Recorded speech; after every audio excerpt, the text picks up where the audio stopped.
की स्वतःला वेळ दिला पाहिजे, इतरांना समजून घ्यायला वेळ दिला पाहिजे आणि या सगळ्यात आपली जी घरच्यांची रिलेशन्स आहेत, सगळ्यांबरोबरचं जे रिलेशन आहे, सो प्रत्येक रिलेशनला, प्रत्येक नात्याला एक वेळ द्यावा लागतो. की आपण सगळ्या बायकांनी ना असा विचार करणं थांबवायला पाहिजे की आपल्याशिवाय काहीच होणार नाही. आपल्याशिवाय इझिली आणि खूप छान गोष्टी होऊ शकतात, पण त्या गोष्टीची जबाबदारी लोकांवरती आपण टाकायला शिकलं पाहिजे. ही गोष्ट आपण शिकायला हवी. आणि जर ही गोष्ट आली ना आपल्याला जराशी तरी, की हे आपलं बॅलन्स करणं खूप जास्त सोपं होऊन जातं. नमस्कार, मी रसिका शिंदे. महा MTV मध्ये तुमचं स्वागत. 24 नोव्हेंबरला जिम्मा 2 आपल्या भेटीला येतोय आणि त्याच निमित्ताने आपण या टीममध्ये नुकतीच एंटर झालेली आणि जिम्मा 1 पासून या चित्रपटाचा भाग असलेल्या अशा दोन्ही अभिनेत्रींसोबत गप्पा मारणार आहोत. सायली संजीव आणि शिवानी सुर्वे. तुम्हा दोघींचंही खूप खूप स्वागत. माझा पहिला प्रश्नच असा होता की या चित्रपटामध्ये जसं दाखवलंय की ज्या महिला अशा टूर गाईडसोबत किंवा टूर कंपनीसोबत फिरायला जातात, सो म्हणजे नॉट एक्झॅक्टली टूर कंपनी पण एक फिरायला जातात, तर तुम्ही दोघी जणी अशा कोणत्या टूर कंपनीसोबत किंवा सोलो ट्रिप्सवर, म्हणजे आता सध्या सोलो ट्रिपचा फार फंडा सुरू आहे, तुम्ही दोघी सोलो ट्रिपवर गेला आहात का? नाही, मी नाही आणि गेले. येस तर कुठे?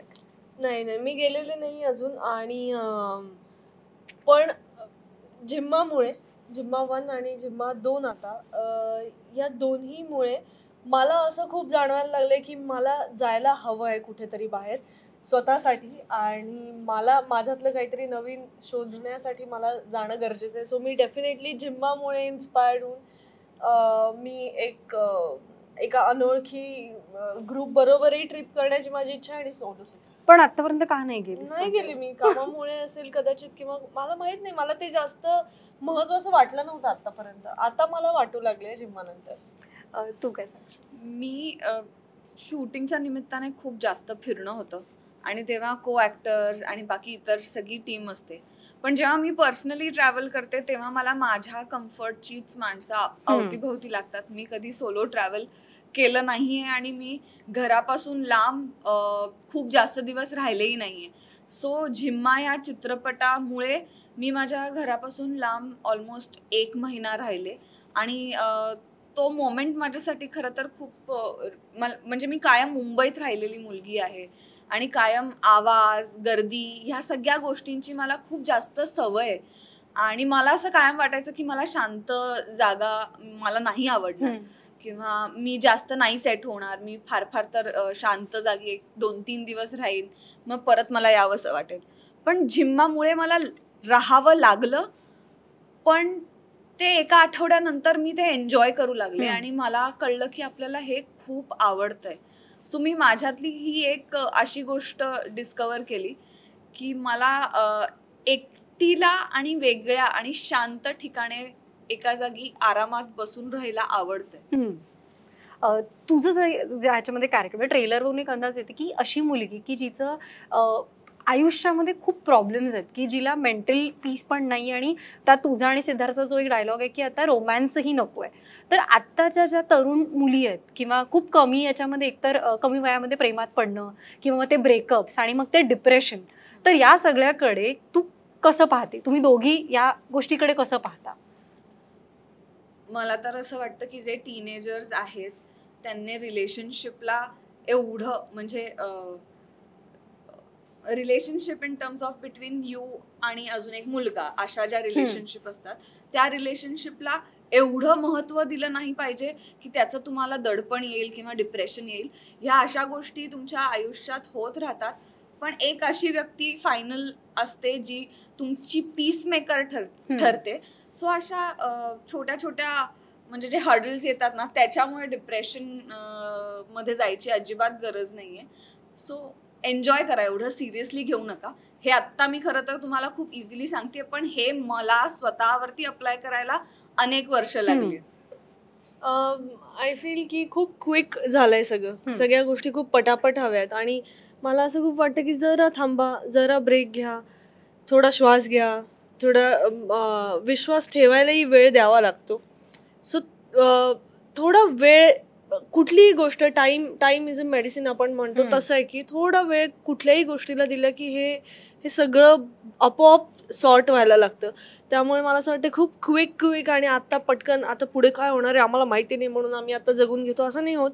सो झिम्मात सुद्धा आपण दरवेळी जसं सांगतो किंवा जे पोचवण्याचा प्रयत्न करतो की स्वतःला वेळ दिला पाहिजे, इतरांना समजून घ्यायला वेळ दिला पाहिजे. पण आणि या सगळ्यात आपली जी घरच्यांची रिलेशन्स आहेत, सगळ्यांबरोबरचं जे रिलेशन आहे, सो प्रत्येक रिलेशनला, प्रत्येक नात्याला एक वेळ द्यावा लागतो. जे आपण आपल्या फिल्ममधनं पण थोड्या फार प्रमाणात आपण सांगण्याचा प्रयत्न करतोय. सो इतकं फास्ट जगायची गरज नाहीये. थोडं थांबा, थोडं जगा, छान होईल. बरं, मगाशी बोलता बोलता म्हणाली की तिला कुठे फिरायला जायचं असेल किंवा काही एक कम्फर्ट असतो की माझ्या आजूबाजूला, तर तुमच्या दोघींचा तो जो कम्फर्ट आहे त्या कम्फर्टची व्याख्या काय आहे? मला ना माझी लोक माझ्या आसपास लागतात. That is my comfort. माझी माणसं माझ्या आसपास नसली की मी बिथरते जरा. सेम माझंही तसंच आहे.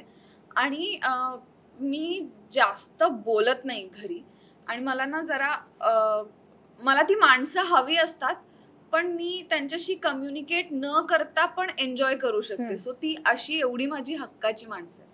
बरं, तू या फिल्ममध्ये जे कॅरेक्टर करते तर ते एक दिसून येतं की आत्ता ज्या मुली आहेत की ज्या करिअर ओरिएंटेड आहेत पण मग लग्न झालंय, घर संसार आहे, तर त्या दोन्ही गोष्टींचा सांभाळ किंवा त्या दोन्ही गोष्टी एका तारेवर आणणं, तर या सगळ्याकडे या चित्रपटाच्या निमित्ताने तू त्याकडे कसं पाहिलंस? आणि आत्ता ज्या मुली करिअर आणि संसार बोथ गोष्टी एकत्र मॅनेज करायचा खूप प्रयत्न करतात पण समाव नाही जमत. ते एका पॉइंटला असं होतं की कुठेतरी सॅक्रिफाईस करायला लागतं, पण बऱ्याचदा असं होतं की कॅरिअरच सॅक्रिफाईस करायला लागतं की अरे ॲट दी एंड माझं घर आहे. सो या सगळ्याकडे कसं पाहता? आणि थ्रू आउट चित्रपट त्यातून आपण पण गोष्टी काहीतरी शिकत जातो, त्या कॅरेक्टरमधून आपण काहीतरी शिकत जातो, तर तुम्ही दोघी त्यातून काय शिकला? ॲक्च्युली तुझ्या प्रश्नातच थोडंसं उत्तर आहे माझं की मी खूप पर्सनली करिअर ओरिएंटेड आहे. मला मी खूप वर्कहॉलिक आहे. मी सतत काम करते आणि तेच एक कारण आहे मी ट्रिपलाही गेलेले नाही अजून. सो मला सतत असं वाटतं की नाही मी आता काम नाही केलं तर पुढे मग वेळ निघून जाते आणि हेच वय आहे काम करण्याचं आणि या सगळ्या गोष्टी माझ्या खूप डोक्यात फिट आहेत. पण झिम्मामुळे आता झिम्मात कृतिकाचं लग्न झालेलं आहे पहिल्या भागात आणि दुसऱ्या भागात आता तिच्या सासरकडचे आहेत आणि आता ती कधीच तिच्या घरच्यांना जुमानत नव्हती आणि आता तिची सासरकडच्यांची जबाबदारी थोडीशी का होईना तिच्या खांद्यावर आहे. आणि मला झिम्मातून एवढं कळलं की कृतिका सारखं कॅरेक्टर जे आहे अल्लड आपल्याला दाखवलेलं आहे, बंडखोर आहे, खट्याळ आहे आणि जबाबदारी तिला झेपू शकत नाही, नेहमी काही ना काही गोंधळ घालून ठेवते. कारण आपण वैशालीच्या तोंडून वाक्य ऐकलेलंच आहे, ही कृतिका तर काही धड करणारच नाही वगैरे. हे सगळं असताना देखील झिम्मा 2 बघितल्यानंतर तुम्हाला कळेल की कृतिकासारखी मुलगीही ते सगळं सांभाळते दोन्ही गोष्टी. तर मला त्याच्यातनं असं आत्ता झालेलं आहे की नाही सायली, आपण वेळ देऊ शकतो या गोष्टींना. आपण करिअरही नीट करू शकतो आणि आपण घरीही वेळ देऊ शकतो. ते सांभाळण्याची जबाबदारी आपली आहे आणि ते करण्याची जबाबदारी आपली आहे. तो वेळ काढणं आणि त्या गोष्टी मॅनेज करणं ही रिस्पॉन्सिबिलिटी माझी आहे, जे मी केलं पाहिजे, जे करू शकतो. करिअर ओरिएंटेड सध्या अनेक मुली आहेत, म्हणजे आपणही त्यातलेच आहोत की करिअर ओरिएंटेड आहोत, करिअर करायचं आहे आणि एका बाजूला लग्न झालं असेल तर घर संसार आहे किंवा अदरवाईज आईबाबांची जबाबदारी आहे. तर या दोन्ही गोष्टी एकत्रितरित्या कधी कधी एका रांगेत नाही आहेत, त्यामुळे कुठेतरी सॅक्रिफाईस करायला लागतं. मग मोस्ट ऑफ द टाइम असं होतं की मी करिअर सॅक्रिफाईस करते, ॲट दी एंड मला घरच्यांना बघायचं, तर घरच्यांना जास्त अधिक प्राधान्य दिलं जातं, विच इज राईट. पण देन टू प्रत्येक वेळी मुलींनीच आपलं करिअर का सॅक्रिफाईस करायचं? आणि म्हणजे मला हे खूप स्ट्रॉंगली वाटतं. मी अनेक गोष्टींमध्ये, अनेक इंटरव्ह्यूजमध्ये मी माझ्या बोललेले आहे की आपण सगळ्या बायकांनी ना असा विचार करणं थांबवायला पाहिजे की आपल्याशिवाय काहीच होणार नाही. आपल्याशिवाय इझिली आणि खूप छान गोष्टी होऊ शकतात, पण त्या गोष्टीची जबाबदारी लोकांवरती आपण टाकायला शिकलं पाहिजे. ही गोष्ट आपण शिकायला हवी.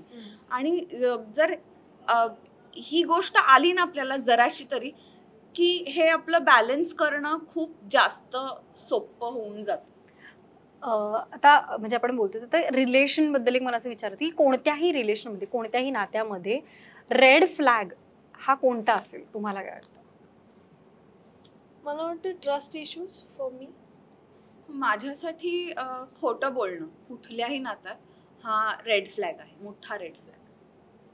आणि एकूणच ह्या चित्रपटामध्ये जेव्हा सगळ्या दिग्गज कलाकारांसोबत काम करत होतात तर प्रत्येकीकडून एखादी गोष्ट जर ती शिकली असाल तर ती कोणती शिकलात? सुहासताई असेल, सुचित्राताई असेल. मी एकत्रित मिळून सांगते कारण याच्यातली एक कॉमन गोष्ट सगळ्यांमध्ये आहे आणि ती म्हणजे कामाप्रतीचं पॅशन आणि डेडिकेशन. आणि जे मला खूप झिम्मा 2च्या चित्रीकरणादरम्यान मला सतत इथे लागत होतं की एवढं पॅशन पाहिजे, एवढं पॅशन असायला हवं, एवढं डेडिकेशन असायला हवं. 77 वर्षाची Right. एक आमची तरुणी एक अंडर वॉटर सीन करते.